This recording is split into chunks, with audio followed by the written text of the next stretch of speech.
Hello hi అండి, అందరికీ శుభోదయం. ఇంట్లోనే ఈజీగా చేసుకునే సగ్గుబియ్య పునుగులు చాలా టేస్టీగా ఉంటుందండి. ఈ చట్నీతో ఒకసారి చూపిస్తా చూడండి. ఈ చట్నీ కాంబినేషన్ ఆ పునుగులు చాలా బాగుంటాయి, హెల్త్కి కూడా చాలా మంచిది. చేసే విధానం: సగ్గుబియ్యము కప్పుకు కొద్దిగా తక్కువ తీసుకోవాలండి. నేనైతే అంతే తీసుకున్నాను, మీకు ఎక్కువ కావాలంటే ఎక్కువ తీసుకోండి. అలా నీట్గా వాష్ చేసుకోవాలి.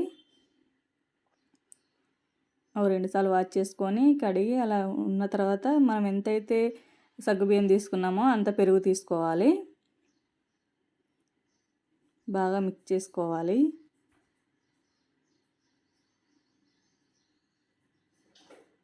పెరుగు మరీ నీళ్ళలాగా ఉండేది తీసుకోవద్దండి, కొద్దిగా గట్టిగా ఉండాలి.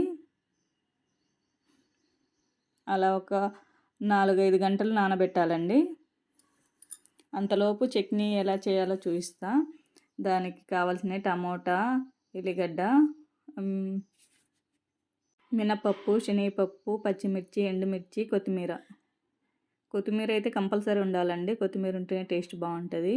పెనం పెట్టుకొని ఆయిల్ హీట్ ఎక్కిన తర్వాత మినపప్పు, శనగపప్పు వేసుకోవాలి ఫస్ట్. అవి కొద్దిగా వేగేటప్పుడు కొంచెం గోల్డెన్ కలర్లో రావాలి, అప్పుడే టేస్ట్ బాగుంటుంది. చట్నీ మాత్రం చాలా టేస్టీగా ఉంటుందండి, దేంట్లోకైనా బాగుంటుంది. పచ్చిమిర్చి వేసుకోవాలి. దోశలు, ఇడ్లీకి దేంట్లోకైనా బాగుంటుందండి చట్నీ. ఎండుమిర్చి వేసుకోవాలి. కారం మనకు సరిపడే, మనకు ఎక్కువ కావాలంటే ఎక్కువ వేసుకోవచ్చు, తక్కువ కావాలంటే తక్కువ వేసుకోవచ్చు. టమోటా నేను చిన్న టమాటా ఉంటే వేసుకున్నాను అండి, మీ దగ్గర పెద్ద టమాటా ఉంటే కట్ చేసి వేసుకోండి. అలా మెత్తగా ఉడికించుకోవాలి అన్నీ. కొత్తిమీర లాస్ట్లో వేసుకోవాలి. కొత్తిమీర వేసుకుంటే టేస్ట్ బాగుంటుందండి, దీంట్లో కొత్తిమీర కంపల్సరీ.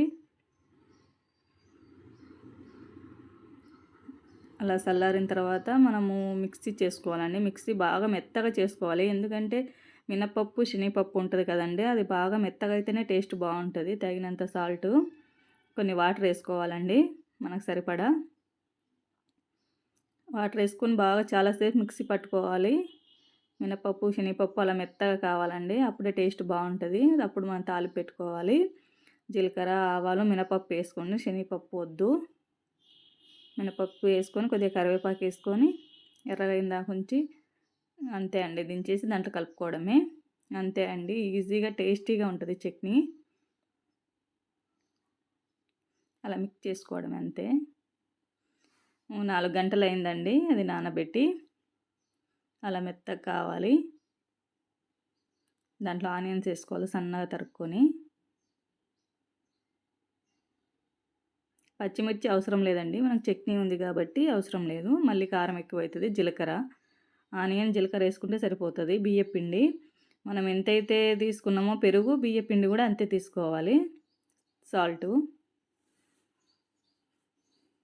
కొన్ని వాటర్ వేసుకోవాలి.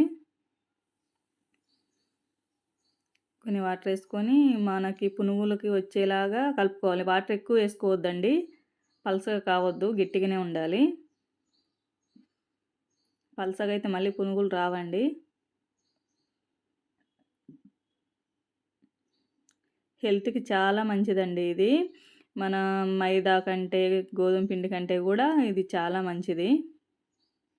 అలా ఉండాలండి, పునుగులు వచ్చేలాగా అలా ఉండాలి అంతే.